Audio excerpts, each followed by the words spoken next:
नमस्कार, माझं नाव आहे डॉक्टर पुरू धवन आणि आज या व्हिडिओमध्ये आपण डायबिटीज बद्दल बोलणार आहोत. आता तुम्ही विचार करत असाल की पार्किंग सीन हा आपला चॅनल आहे, त्यावर आपण डायबिटीज बद्दल का बोलणार आहोत? काहीतरी गडबड आहे, अगदीच गडबड आहे. डायबिटीज कशा प्रकारे कोणत्याही पेशंटमध्ये, कोणत्याही माणसामध्ये पार्किंग सीन विकसित करू शकतो, हे आपण पाहणार आहोत. हे आपण समजून घेण्याचा प्रयत्न करू, कारण डायबिटीज ही एक सामान्य समस्या आहे. प्रत्येक दुसऱ्या-तिसऱ्या माणसामध्ये आपल्याला डायबिटीज दिसून येतो. काहींना लवकर होते, काहींना उशिरा होते, पण हे होतेच. आता जर कोणाला डायबिटीज आहे, तर त्याला पार्किन्सन होण्याची शक्यता का वाढते? कोणत्या कारणामुळे वाढते? आणि आपण हे कसे नियंत्रणात आणायचे आहे, हे पाहू. या व्हिडिओमध्ये आपण हे समजून घेण्याचा प्रयत्न करू. तर सगळ्यात आधी आपण डायबिटीज समजून घेण्यापासून सुरुवात करूया. डायबिटीज नेमकं आहे तरी काय? काहींना माहिती असेल, काहींना माहिती नसेल. डायबिटीसमध्ये आपल्या रक्तातील साखर नियंत्रणात ठेवण्याची आपल्या शरीराची क्षमता कमी होते. आपली जी पॅन्क्रियाज आहे ती इन्सुलिन कमी प्रमाणात तयार करत असते किंवा ते इन्सुलिन प्रभावीपणे काम करत नाही. कोणत्याही कारणामुळे आपल्या रक्तात साखर वाढलेली असते. जेव्हा आपल्या रक्तात साखर वाढलेली असते, तेव्हा त्याचा परिणाम आपल्या प्रत्येक लहान-मोठ्या अवयवावर होतो. आपल्या डोळ्यांच्या पडद्यावर परिणाम होतो, ज्यामुळे दृष्टी आणि पाहण्याची क्षमता कमी होऊ लागते. किडनीवरही परिणाम होऊ लागतो, म्हणजे किडनीचं काम कमी होऊ लागतं. आपल्या पायातील नसाही काम करणे थांबवतात. अशाच प्रकारे आपल्या मेंदूमधील ऊती देखील खराब होऊ लागतात. आता कोणते लक्षण आधी येईल आणि कोणते नंतर येईल, हे सांगणं खूप कठीण असतं. कारण जी गोष्ट जास्त कमजोर आहे, तीच आधी तुटेल, तीच आधी खराब होईल. जर तुमचा मेंदू खूप तणाव घेत असेल, तुम्ही खूप तणाव घेत असाल, जेवण नीट खात नसाल, भाज्या कमी आणि जंक फूड जास्त खात असाल, रात्री झोपत नसाल आणि तुम्हाला डायबिटीजही असेल, तर मग म्हणजे अगदी दुहेरी मार लागली. त्यामुळे तुम्हाला पार्किन्सन होण्याची शक्यता जास्त असते. आणि डायबिटीस असताना जेव्हा कुणाला पार्किन्सन होतो, तो बहुतेक वेळा पिढी असतो. यंग ऑनसेट पार्किन्सन डिसीज म्हणजे पार्किन्सन जर 60 नंतर झाला, तर आपण त्याला पार्किन्सन म्हणतो. तो जर 50शी मध्ये होत असेल, 40शीत होत असेल. आता 22 वर्षांची एक मुलगी आहे, ती टाइप 1 डायबेटिक आहे. लहानपणापासून तिला डायबिटीज आहे, 5 वर्ष झाली आहेत. टाइप 1 डायबेटिक असताना तिच्यात आपल्याला वायुपिढी आढळली. का आढळली? कारण तिचं शुगर लेव्हल कायम 300 ते 400 च्या आसपास राहत होतं आणि ती सिव्हिल परीक्षा तयारी करत होती. म्हणून रात्री जागून अभ्यास करणे, खूप तणाव घेणे, कारण घरातले मोठे मुलं बहुतेक वेळा संपूर्ण कुटुंबाचा भार स्वतःवर घेतात. संपूर्ण कुटुंबाचा भार तिने स्वतःवर घेतला होता. म्हणून तिच्या या तणावामुळे, डायबिटीसच्या तणावामुळे, डायबिटीसमुळे तिच्या शरीरात आपल्याला पार्किन्सन दिसून आला. आता 22व्या वर्षी पार्किन्सन ही एक धोकादायक आजार बनतो. का?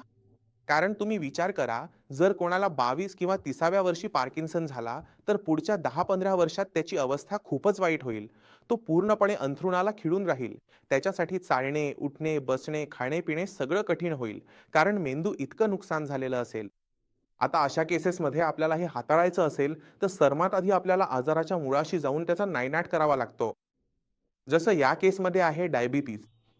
आपण कितीही पार्किन्सनचं उपचार दिलं, पण जर डायबिटीज नियंत्रणात आणली नाही, तर डायबिटीज अजून नुकसान करत राहील आणि सगळा उपचार फसत जाईल.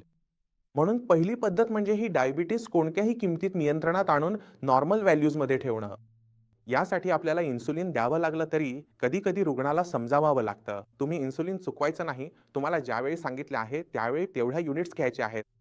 तुमचे काही हट्ट किंवा माझा मूड नाही, असं काही चालणार नाही. हे सगळं चालणार नाही. जे खाण्यापिण्याबद्दल तुम्हाला सांगितलं आहे, ते तुम्ही पाळायचंच आहे.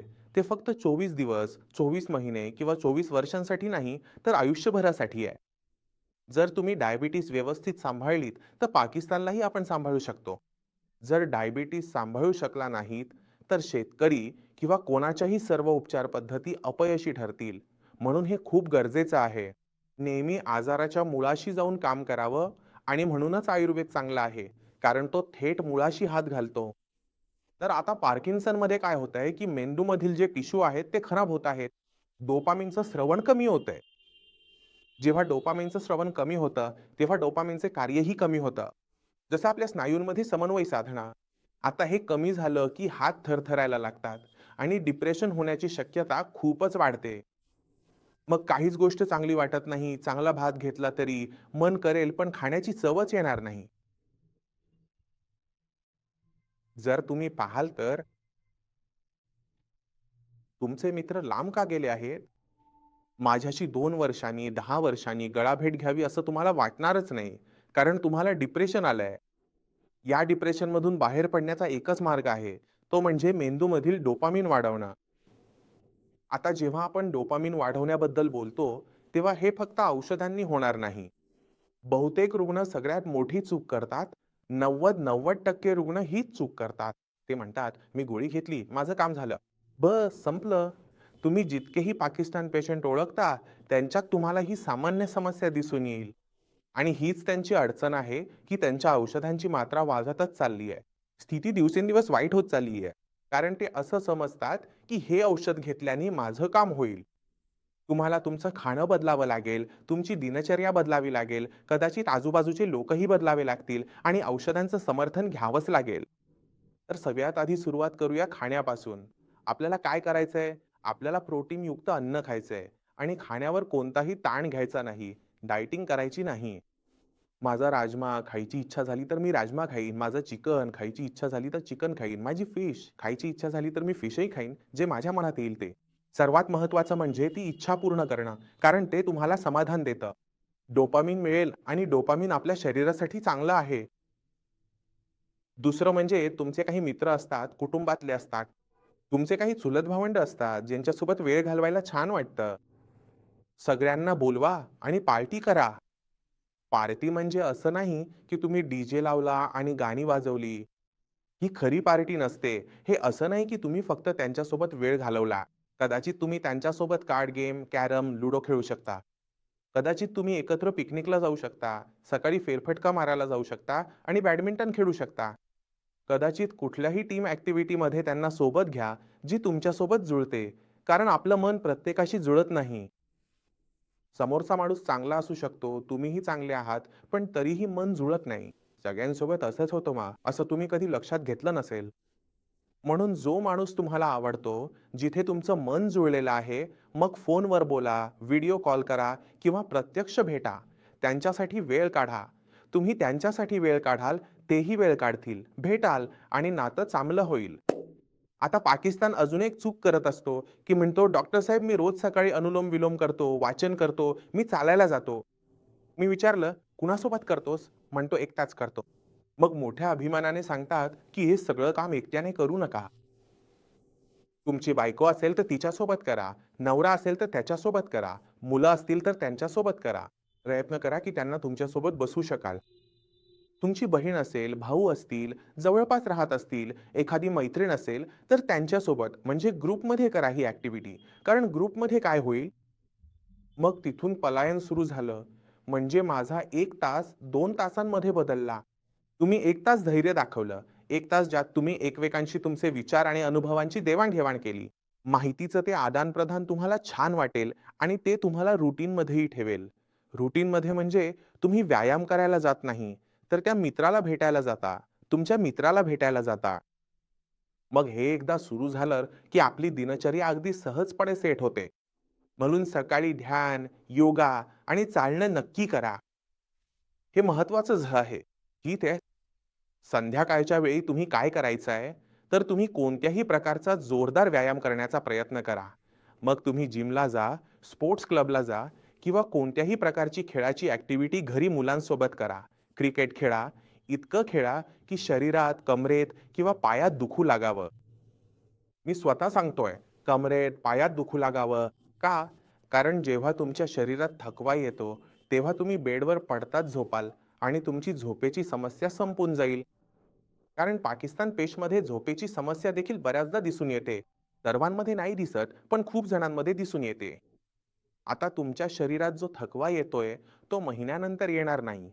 कारण तुमची स्नायू फाटत आहेत, थोडंफार नुकसान होतंय, ते दुरुस्त होतंय, फाटलेलं दुरुस्त होतंय. त्यामुळे आपले स्नायू अधिक मजबूत होत आहेत. शरीरात तुम्हाला अशी ऊर्जा जाणवेल, की यार मला पुन्हा एकदा चढाई करावीशी वाटतेय. मन पुन्हा-पुन्हा तसंच वाटतंय. 1 तास अजून आणि मला झोपायचं नाही, फिरायला जायचंय. सुरुवातीला त्रास होईल, पण हळू-हळू काय होईल, सगळा तो दुखणं, त्रास हळू-हळू संपायला लागेल. तुम्हाला वाटेल, मी माझ्या शरीराची मसाज करून घ्यावी. जेव्हा तुमचं असं मन व्हायला लागेल ना, तेव्हा तुम्ही बॉडी मसाज करून घ्या आणि मालिश करून घ्या. म्हणून हे आहे, की तुम्ही स्वतःला थांबवायचं नाही. तुमचं शरीर आणि मन जे मागतंय, ते तुम्ही त्याला द्यायचंय.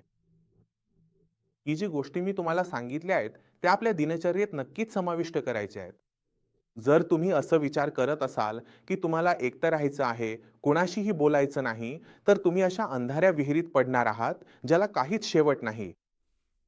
तुम्ही आजारी, अजून आजारी, अजून आजारी होतच जाल. म्हणून जी गोष्ट तुम्हाला जितकी आजारी करत आहे, तिचं अगदी उलटं करायला सुरुवात करा. ठीक आहे, तुमचं आयुष्याचं नियंत्रण स्वतःच्या हातात घ्या. ज्या दिवशी तुम्ही तुमचं आयुष्याचं नियंत्रण स्वतःच्या हातात घेतलं, आजारापासून वाचाल. कारण आजाराने तुम्हाला आधी खेचून घेतलं होतं. आता नियंत्रण तुमच्या हातात आहे. माझं मन डिप्रेशनमध्ये आहे, मी जात नाही. मी मित्राकडे जातोय. तुम्ही काय केलं? त्याला काउंटर केलं. जिथे काउंटर केलं, तिथून तुमचा आजार लहान व्हायला लागेल, संपायला लागेल. मला काही पाकिस्तानी रुग्णांना भेटायचे आहे आणि त्यांच्या जीवनातून प्रेरणा घ्यायची आहे, की मला आता बरे व्हायचे आहे.